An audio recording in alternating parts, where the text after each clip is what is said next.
Twitter. @ecomedios1220. Las claves de la información, seguilas en Asteriscos, con José Calero e Iván Damianovich.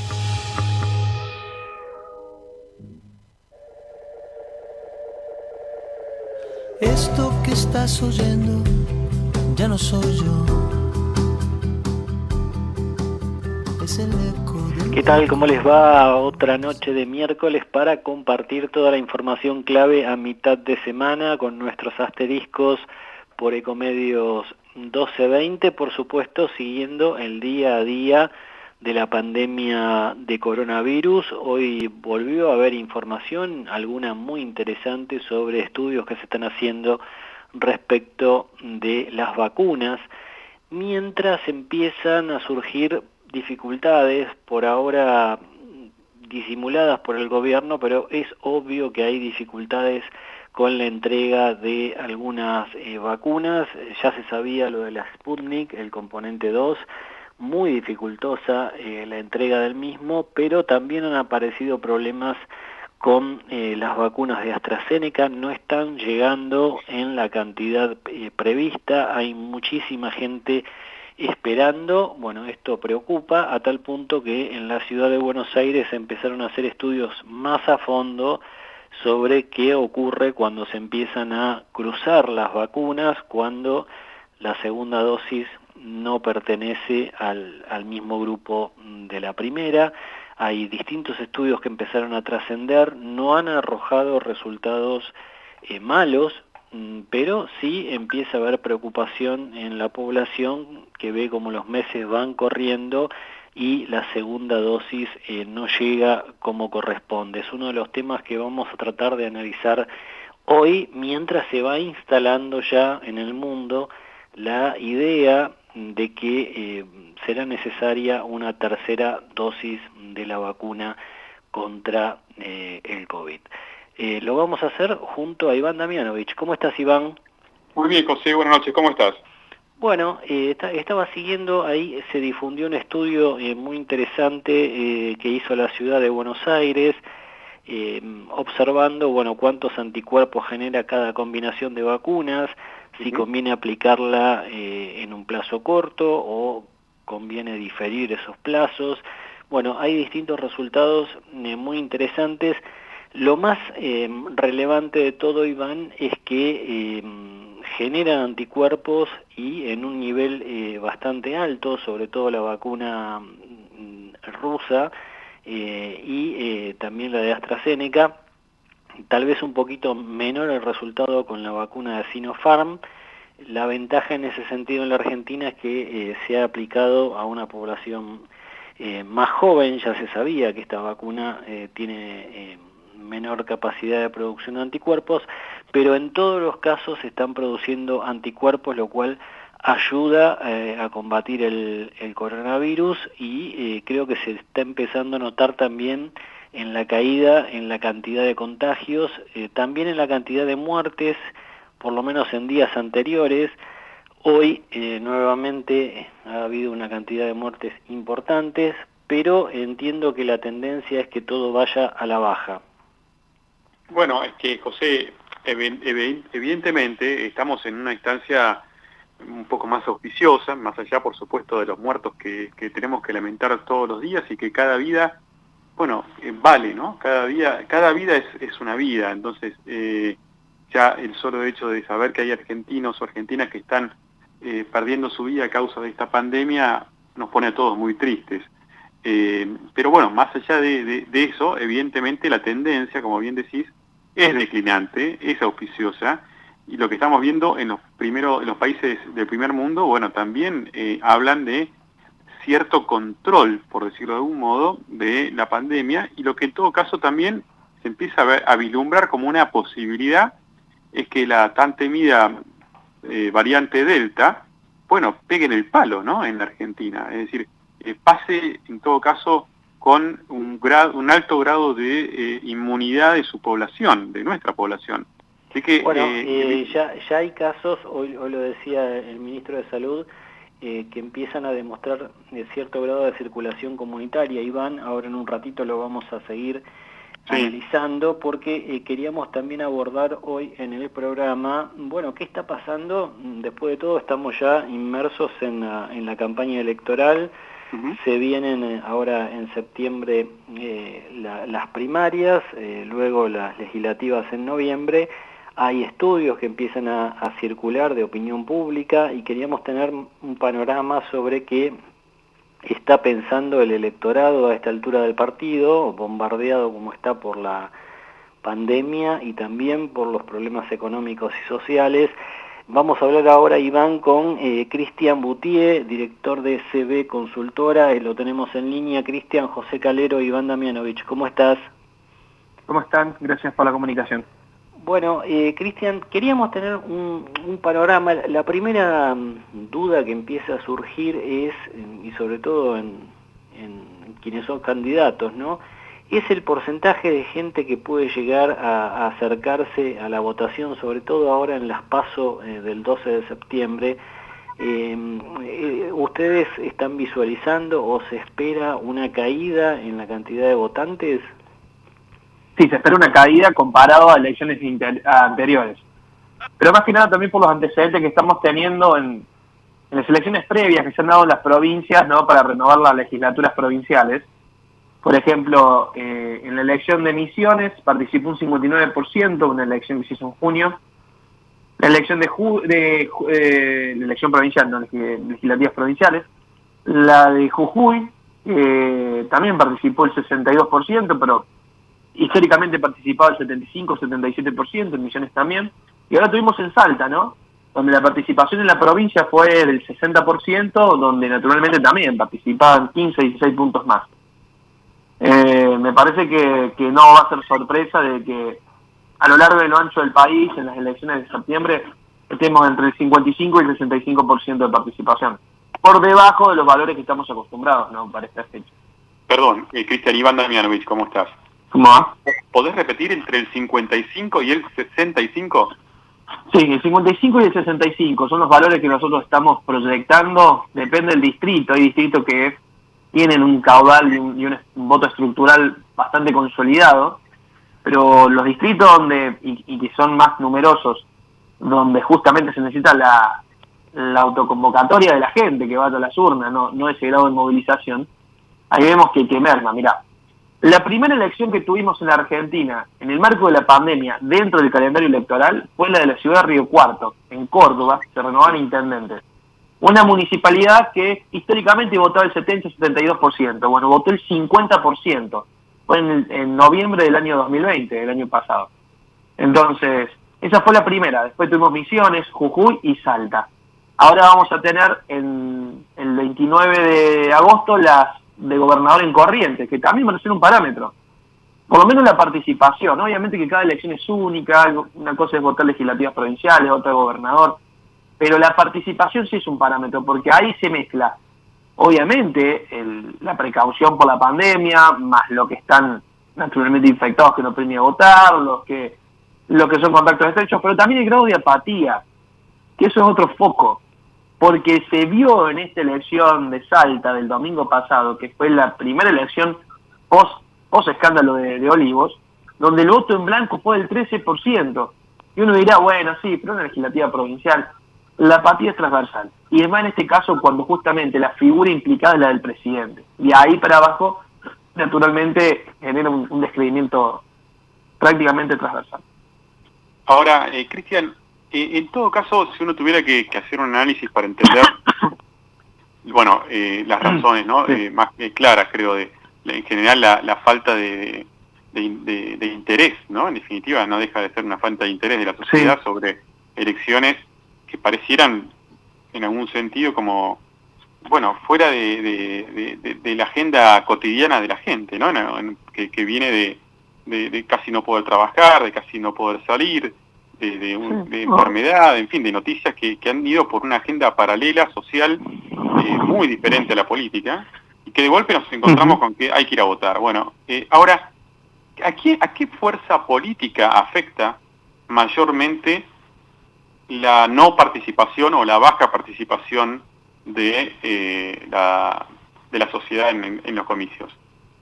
No, yo creo que los afecta a todos por igual. Porque los resultados que tuvimos, como le digo, que se tuvieron en Misiones, en Jujuy, incluso en Salta, no marcaron un quiebre hacia una fuerza que necesitaba que participe más gente. En este grado de ausencia es transversal. Cuando la ausencia es de 3, 4, 5 puntos, y bueno, realmente sí puede afectar a un sector que necesitaba mayor voluntad de cierto electorado. En este caso es transversal. Yo creo que, a ver, las legislativas históricamente siempre fueron más abstractas, más heterogéneas, no generan ese sentido de hiperpolarización, donde la gente define cuál es el rumbo del país que va a tener los próximos 4 años, ¿no? Que es lo que sucede en una ejecutiva. Pero bueno, a ver, también estamos en un proceso electoral y como bien decías, en este momento, para nada, y estamos a menos de un mes de las elecciones, para nada está en la agenda de los argentinos. La agenda de los argentinos está la economía como principal preocupación, donde ahí podés meter la inflación, el desempleo, todas variables que van de la mano de la economía, la crisis económica, y después obviamente la situación sanitaria, que ya no es el pico de tensión que teníamos el año pasado, pero que obviamente queda este resguardo de decir, mira, esta elección no me moviliza, no conozco quiénes se presentan, no me interesa participar y tampoco me voy a presentar por riesgo de contagiarme, así que me quedo en mi casa. Por lo menos esta elección es paso. Hay que ver qué sucede en noviembre. Claro, porque también históricamente hay una participación extra en las elecciones generales con respecto a las PASO. Recordemos la de 2019 y la del 2017. Con la pandemia, Cristian, en noviembre, ¿no? Habrá que ver si todo va evolucionando en el sentido que está ahora o hay alguna aparición de una nueva ola de contagios. Te quería consultar, hoy el gobierno tomó la decisión de difundir videos sobre lo que conocíamos como algunas fotos, que fue la celebración del cumpleaños de Fabiola Yáñez el año pasado, en plena restricción, en pleno aislamiento obligatorio por la pandemia. Bueno, difunde, tratando de controlar un poco la crisis, difunde los videos de ese cumpleaños. ¿Te da la impresión de que puede llegar a tener algún impacto sobre las elecciones primarias, toda la controversia en torno de la difusión de estas imágenes y del hecho comprobado de que no se haya cumplido por parte del presidente con lo que él mismo pregonaba? Sí, a ver, yo creo que hay dirigentes y candidatos que lo afectan más y candidatos que lo afectan menos.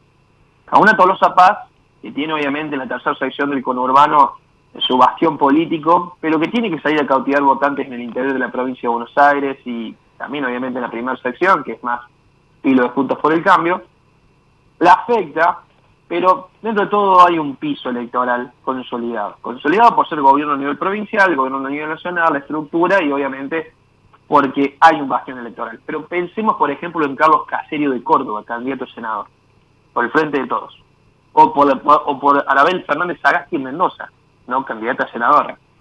E incluso hasta pondría el ojo sobre el candidato de Perotti en Santa Fe y el propio Chivo Rossi.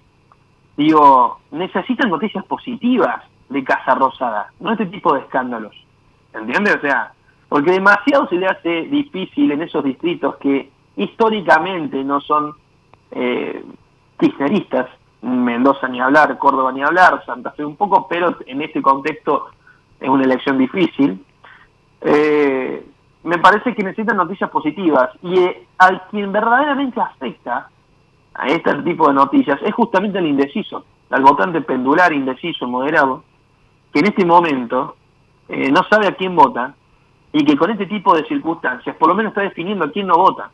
¿Entiendes? Ahora, seguramente, Cristian, coincidiremos que si las circunstancias económicas fueran otras, este tipo de escándalos inciden menos seguramente en el voto, me parece, y acá, corregime si me equivoco, que hay una decepción muy grande y en todo caso una insatisfacción muy grande desde el punto de vista económico y lógico, donde todavía estas circunstancias son como la de la foto, el escándalo, ¿no? Irritan y mucho a la ciudadanía en una elección. Creo que eso también debe influir, ¿no? Totalmente. Por eso la principal preocupación de la gente no es la foto, no es la falta de la verdad del presidente, ni tampoco el descreimiento de las instituciones. Es la crisis económica. Nosotros hicimos una encuesta en PBA a principios del mes, donde hicimos una pregunta, por ejemplo, para usted, lo peor de la crisis sanitaria ya pasó, la estamos pasando, está por venir. Y teníamos cerca de un 36% que decía que ya pasó, lo peor está por venir, un 11%, perdón, y estamos en lo peor creo que un 15%, el resto no sabía. Pero después preguntamos, ¿y la crisis económica? ¿Estamos en lo peor de la crisis económica? ¿Lo peor de la crisis económica ya pasó? ¿O la crisis está por venir? La crisis económica, lo peor está por venir. Y un 47% de los bonaerenses consideran que lo peor está por venir, y un 23% estamos en lo peor.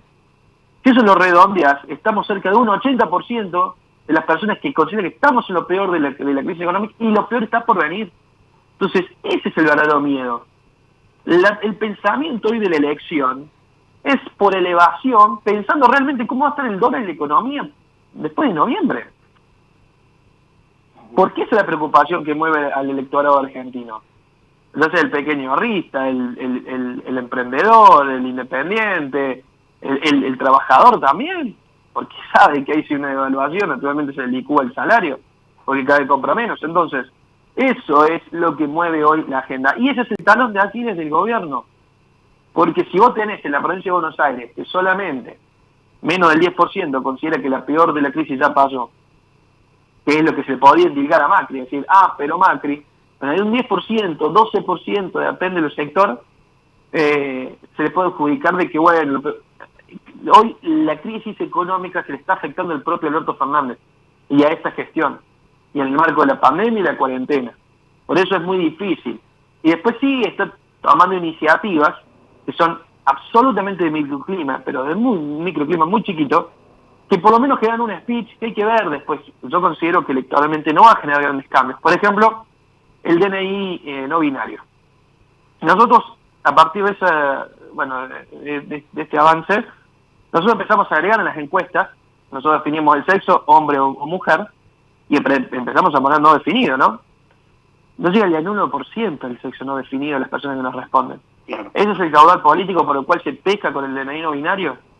¿Se entiende? Entonces, me parece que el gobierno en ese sentido hace agua cuando sucede una crisis, porque ya pasó el vacunatorio VIP, ahora esto, y tampoco tiene herramientas que literalmente llegan a la gente para que generen esa empatía y pesque votos de no indecisos, que son muchos. Cristian, ¿ustedes midieron en Ciudad de Buenos Aires o también en el conurbano?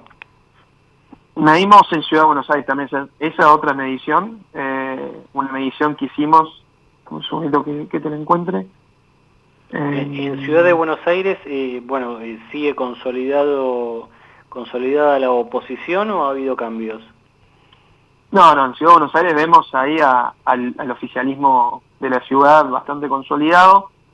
En intención de voto tenemos a María Eugenia Vidal con el 34,5%, lo sigue Leandro Santoro con el 22,5%, Ricardo López Murphy el 10,4%, Javier Milei el 7,5%, Adolfo Rubinstein el 3,4%, Miriam Bregman el 3%, otro el 1,5%, Nuria Botero el 2,9%, no sé el 14,2%. Bueno, es alta la sumatoria entre López Murphy y Milei, ¿no? Por encima del 17% sería el espacio de centro-derecha. Sí, estamos hablando de casi un 17,9% entre López Murphy y Milei.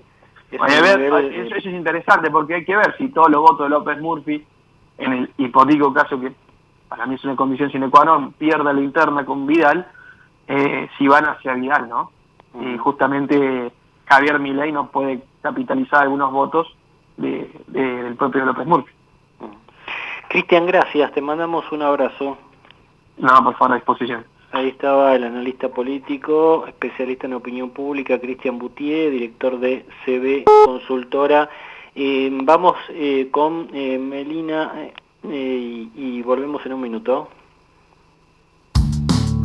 Y ahora es el momento de La Posta Financiera con Melina Manfredi.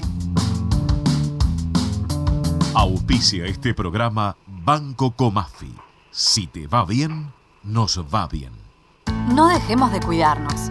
Usemos siempre tapaboca. Mantengamos distancia. Elijamos espacios abiertos. Ventilemos lugares cerrados. Para más información, entra a buenosaires.gov.ar/coronavirus. Cuidarte es cuidarnos. Buenos Aires Ciudad. En Provincia ART estamos donde vos estás, con tu pyme. Estamos con quienes generan trabajo y con quienes lo cuidan. Ingresá a provinciaart.com.ar/pymes, cotizá y mejora tus costos con un plan a la medida de tu realidad. Provincia ART, la aseguradora de riesgos del trabajo del Grupo Provincia. Superintendencia de Seguros de la Nación. Para consultas y reclamos llamar al 0800 666 8400 www.argentina.gov.ar/ssn, número de inscripción 0621. Y toda la información sobre el mundo de las finanzas la trae Melina Manfredi con La Posta Financiera. ¿Cómo estás, Meli? Hola, José, ¿cómo andás? Bueno, terminó hace un ratito la licitación de deuda. Habíamos comentado que en la primera que hubo en el año no se cumplieron las expectativas. Con la lengua afuera consiguieron parte del financiamiento. ¿Cómo les fue hoy, Meli? Bueno, hoy un poco mejor. De todos modos, esta semana no había vencimientos, así que lo que hizo fue como recuperar terreno de, como vos decís, lo que había perdido en la licitación de principios de mes. Adjudicó unos 95.000 millones de pesos el Tesoro en 5 instrumentos, donde convalidó, si bien no sube tasas, siguen alrededor del 40 y un poco más abajo también, sí le ofreció al mercado plazos más cortos que los que había ofrecido en la licitación anterior. Con eso logró ubicar una buena cantidad de fondos y fue también la primera licitación de Rafael Brigo como secretario de Finanzas, que bueno, expresó que estaba muy conforme con la performance del gobierno en este test, este primer test para él.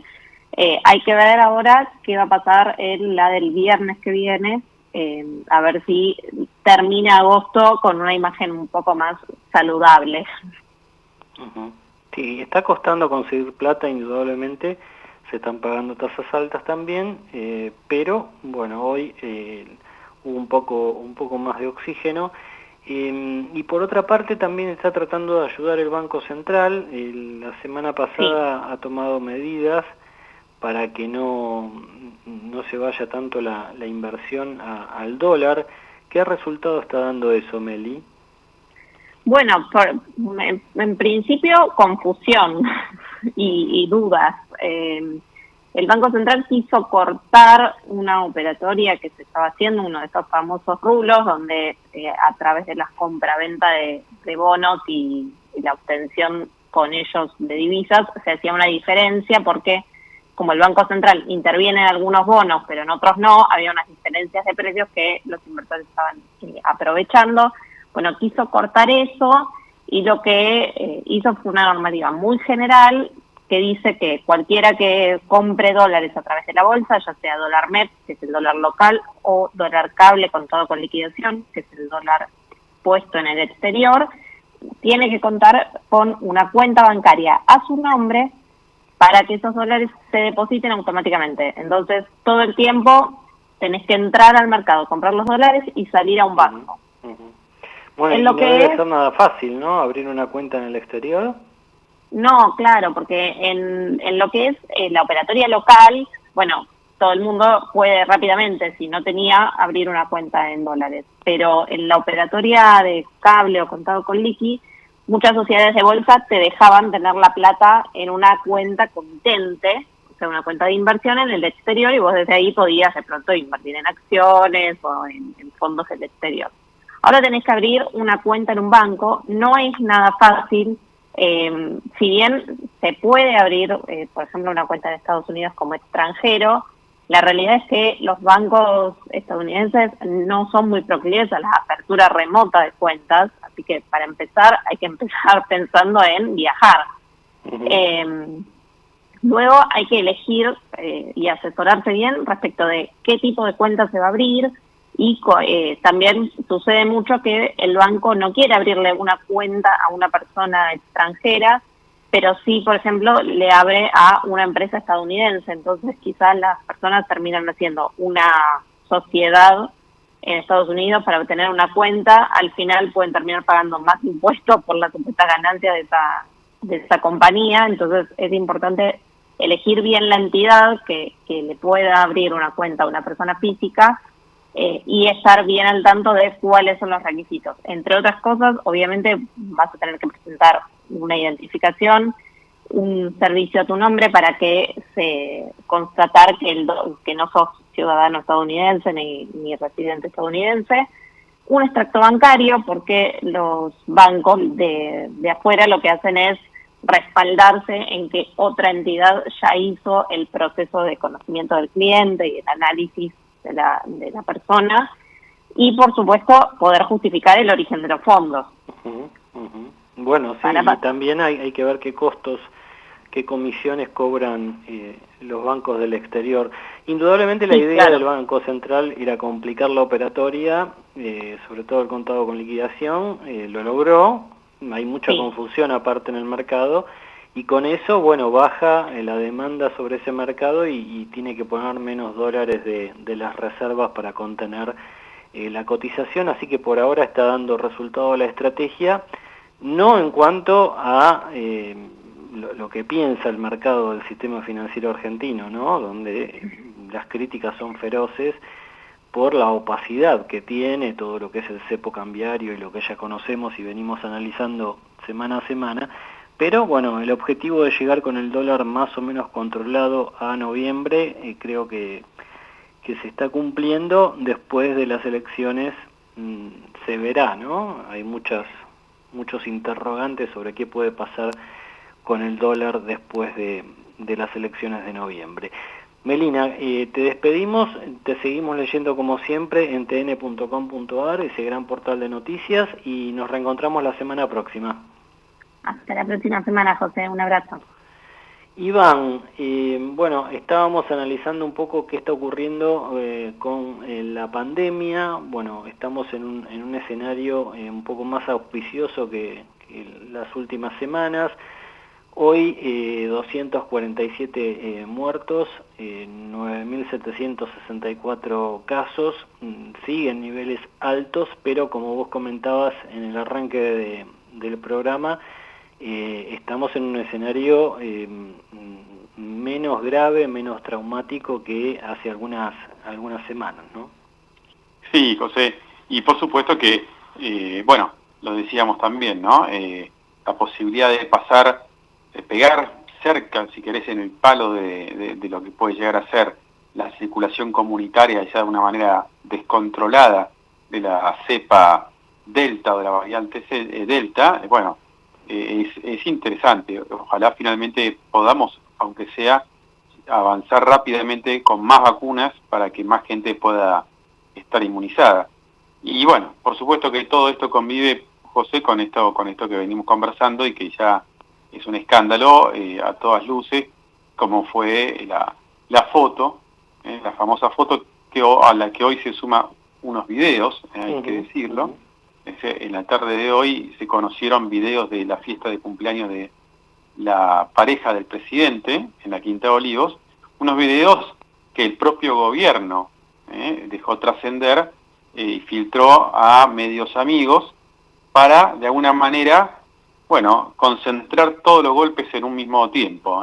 Había una especulación con que estos videos iban a terminar apareciendo más cerca de las elecciones, y sobre esa base, sobre esa estrategia se montó el gobierno para, bueno, ser el propio oficialismo el que diera a difusión, que en definitiva no es nada nuevo. Lo que se ve en los videos es la primera dama festejando su cumpleaños con los invitados que tuvieron el privilegio, por no decir la inmoralidad, de celebrar en la Quinta Presidencial de Olivos esta fiesta en el peor momento de la pandemia, ¿no? Mientras el resto de los argentinos eran conminados a permanecer en sus hogares para evitar el contagio. Sí, una estrategia, Iván, que responde a esa lógica política de que todo el mal se haga de golpe e ir haciendo el bien de a poco, ¿no? O sea, que la peor noticia llegue toda junta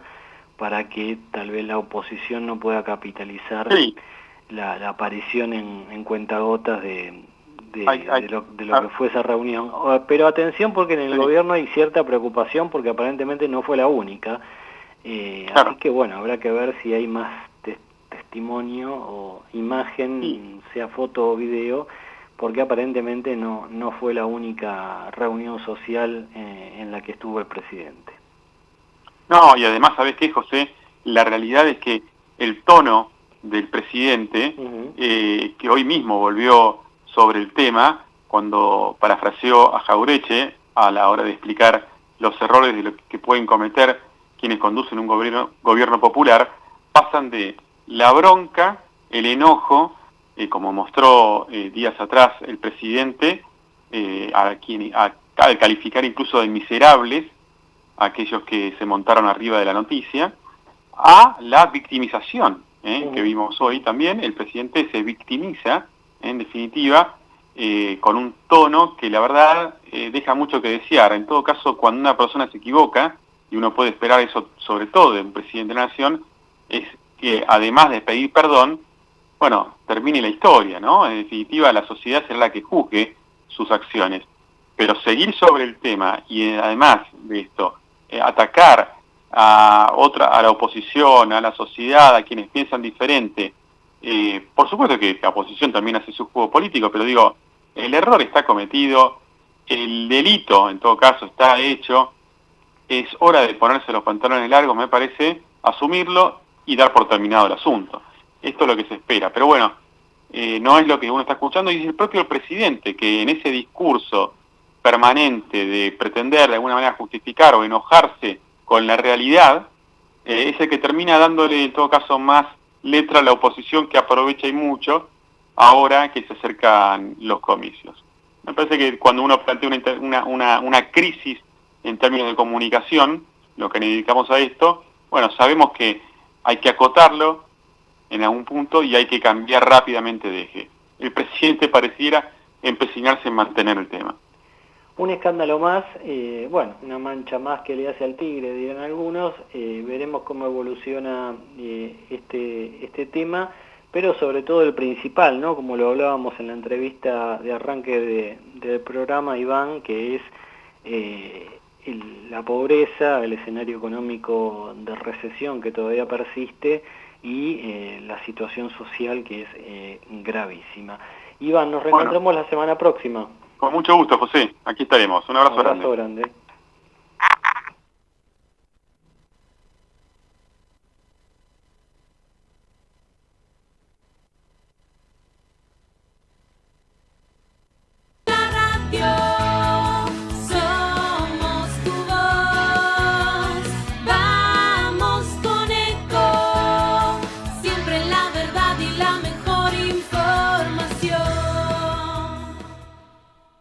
Espacio cedido por la Dirección Nacional Electoral. En el Frente de Izquierda vamos a las PASO con 2 propuestas para que vos elijas. Ayúdanos a revolucionar la izquierda. Terminemos con el sectarismo que dificulta construir una alternativa grande, amplia y fuerte. En Buenos Aires, Alejandro Bodar, diputado. Lista 10R, NSP, en el Frente de Izquierda Unidad.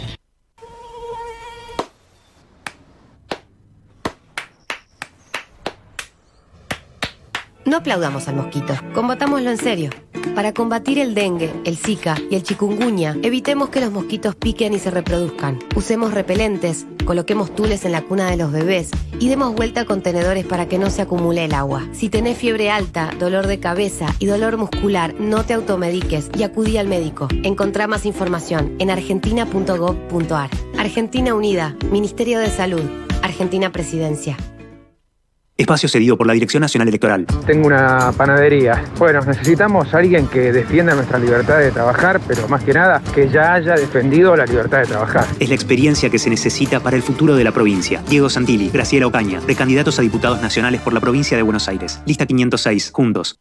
Informate en ecomedios.com.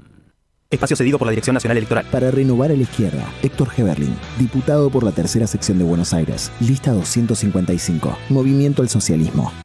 Seguinos en Facebook. Ecomedios Live. Acompañan a José Calero en Asteriscos Milanesa con papas fritas, siesta y lluvia, asadito con amigos y amigas. Hay combinaciones que son insuperables. Como los supermercados y beneficios Credicop. Con tus tarjetas Cabal Credicop tenés 10, 15 y hasta 20% de ahorro en cientos de comercios adheridos. Consulta todas las promociones de supermercados vigentes en www.bancocredicop.coop. Banco Credicop Cooperativo. La banca solidaria.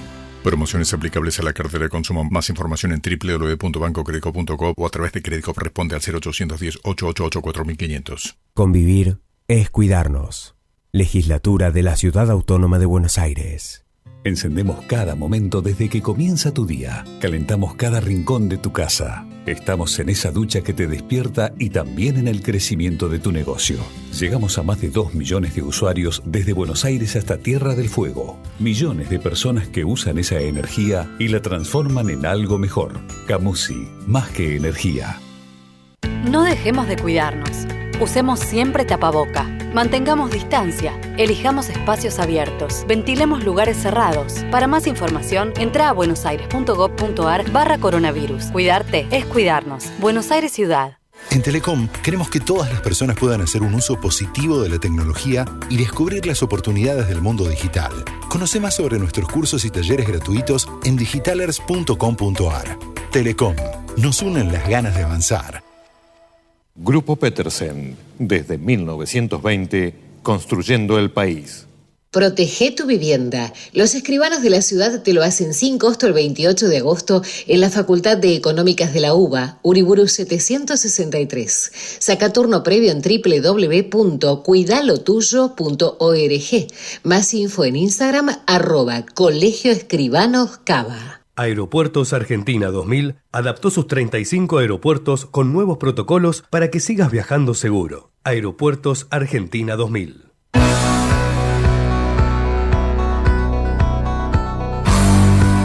De las 20 seguimos con asteriscos y ahora a hablar a fondo sobre las vacunas y la pandemia. Lo tengo en línea a Mariano Pérez Filgueira, especialista en virología, investigador del CONICET. Mariano, José Calero lo saluda, ¿cómo está? ¿Qué tal, José? Buenas noches.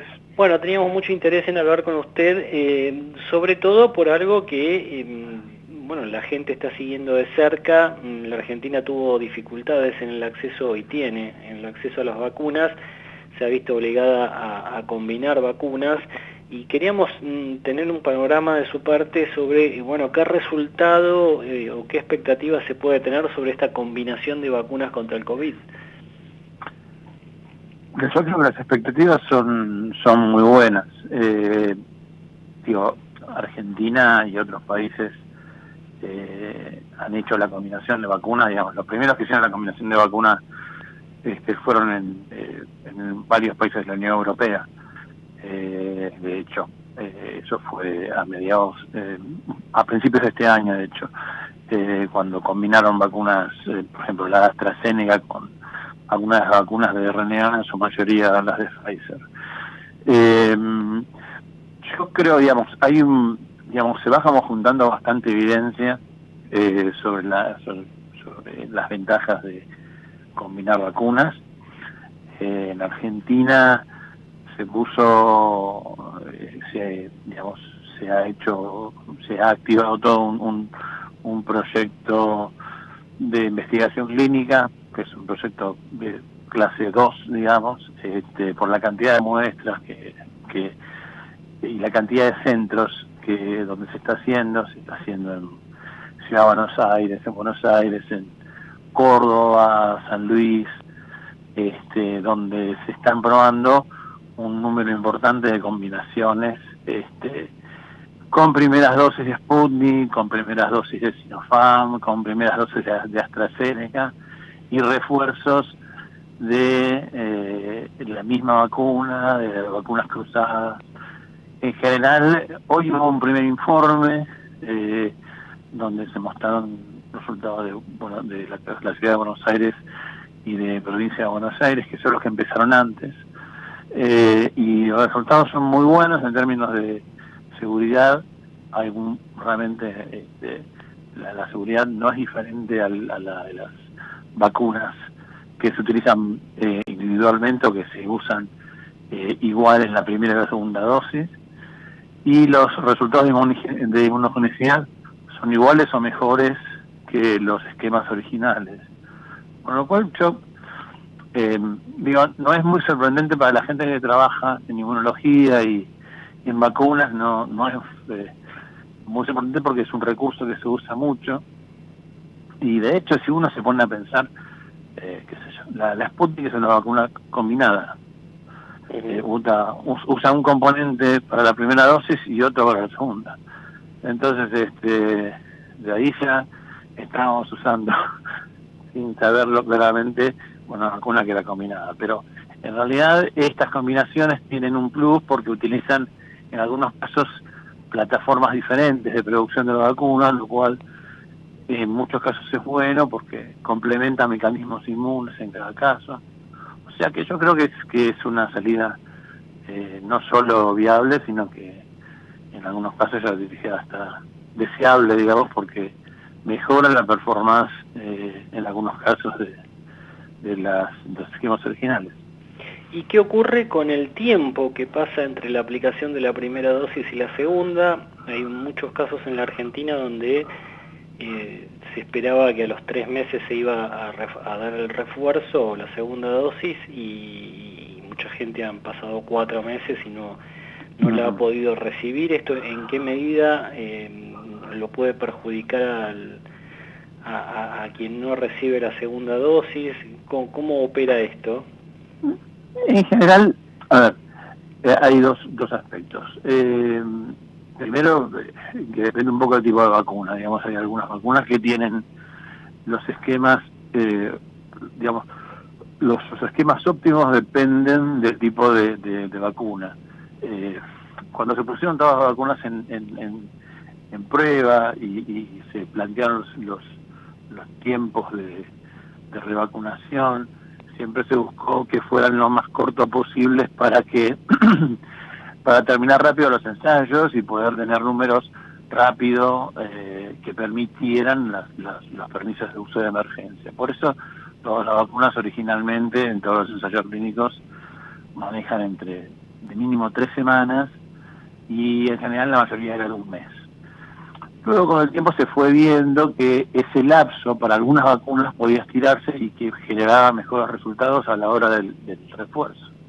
Eso se vio sobre todo con AstraZeneca, por ejemplo, donde cuando tuvieron más tiempo vieron que tener 4 meses entre primera y segunda dosis daba más respuesta a la segunda que esperar solo 1 mes.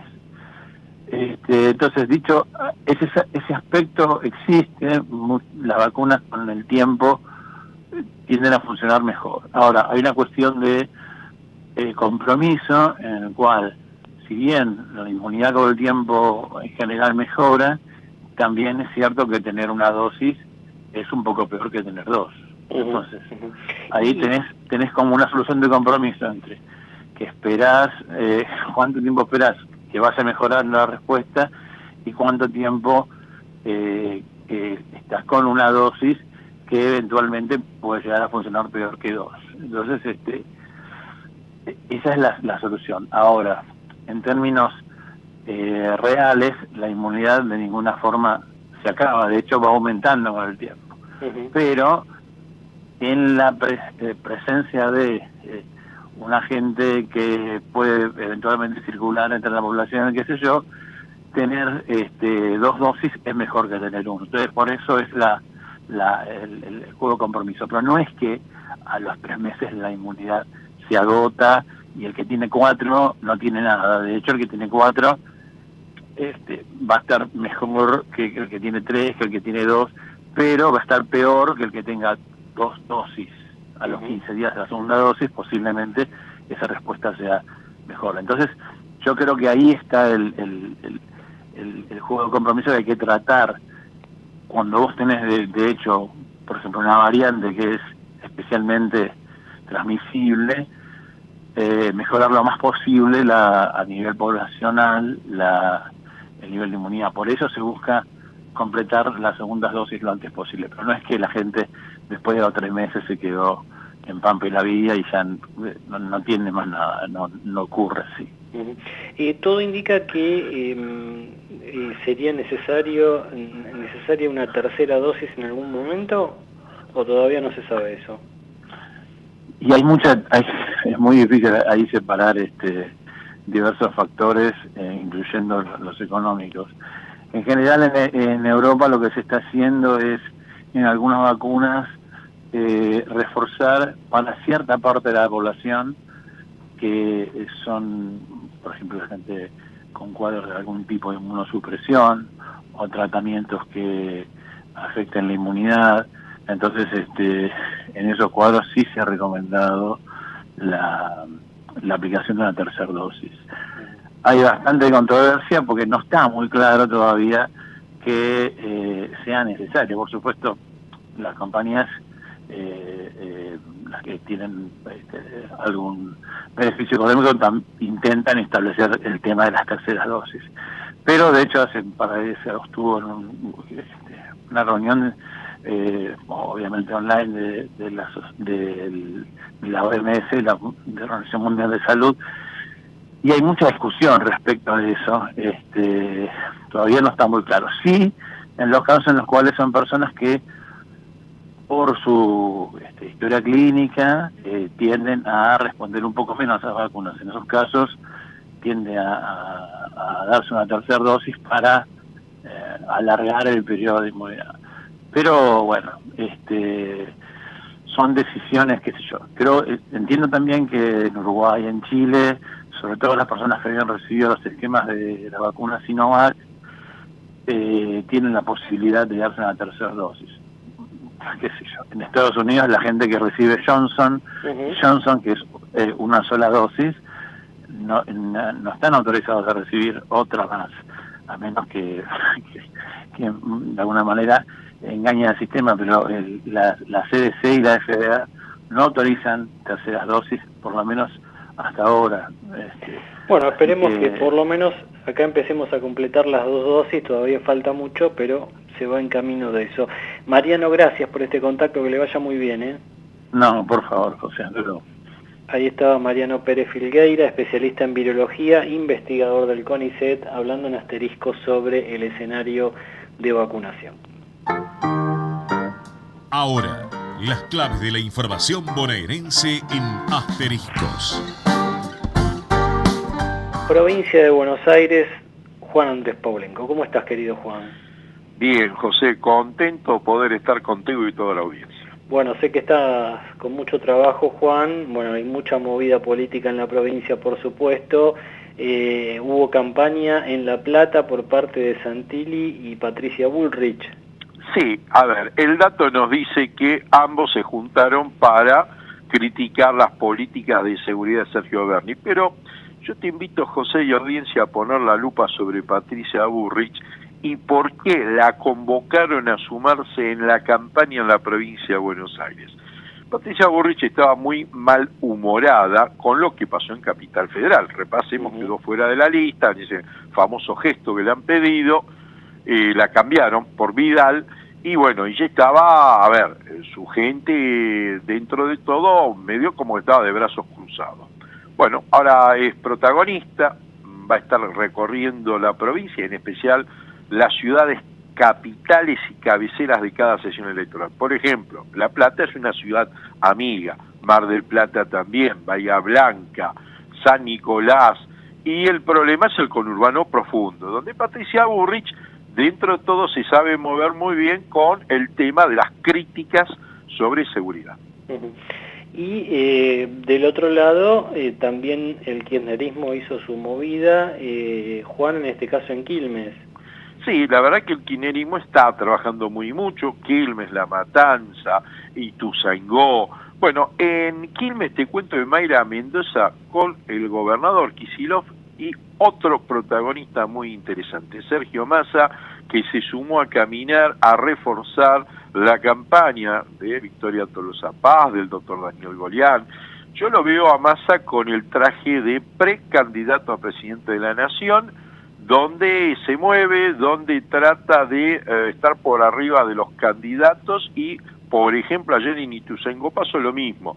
Inauguraron el centro de monitoreo con los ferrocarriles y también. Entonces, un poco como que tanto él, el señor gobernador Kicillof, que está reforzando las campañas de los diputados por el Frente de Todos, bueno, esta es un poco la gran jugada, y repasemos que también en La Plata, en este importante acto de reunión que estuvo Cristina, Alberto Fernández, definieron parte de la estrategia.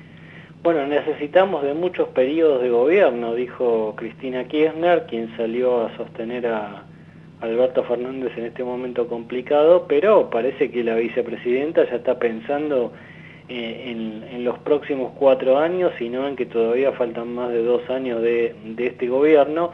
Entiendo que su candidato para un eventual segundo periodo de este peronismo-kirchnerismo no sería Alberto Fernández, tal vez, bueno, vos nombrabas a Massa, puede ser también Axel Kicillof, o en algún momento, no sé si en ese periodo, pero en algún momento pensará ella también en su propio hijo, ¿no? En Máximo Kirchner. Sí, pero yo creo, si vos hoy hablamos de los 2 primeros, y lo de Máximo se puede hablar de una vicepresidencia o una potencial candidatura a gobernador. En lo concreto, lo que sostuvo Cristina Kirchner es que este proyecto necesita de muchos periodos de gobierno, ¿no? Habrá que ver quiénes son los candidatos y cómo juega también el escenario opositor. Dependerá mucho, Juan, que pase en los próximos 2 años también con la economía. Por ahora, pandemia de por medio, el escenario es negativo, pero se sabe que para ganar elecciones tenés que por lo menos encaminar la situación económica, y por eso el kirchnerismo quiere que se arregle con el fondo en determinado sentido, y que no se ahogue los próximos años financieros de la Argentina. Querido Juan, te dejamos seguir recorriendo la provincia de Buenos Aires, estamos ya en campaña electoral, por supuesto, nos reencontramos la semana próxima. Gran abrazo, hasta la próxima semana. Ahí estaba Juan Andrés Paulenco con toda la información de la provincia de Buenos Aires, que anunció que sale a vacunar el gobierno bonaerense casa por casa contra el COVID. Se busca reforzar la vacunación en la provincia y sobre todo, por supuesto, en ese país aparte que es el conurbano bonaerense. Nosotros nos vamos, gracias por haber estado allí del otro lado.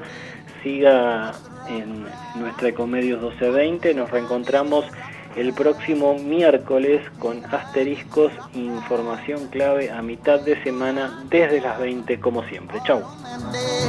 I said, rock, what's the matter with you, rock?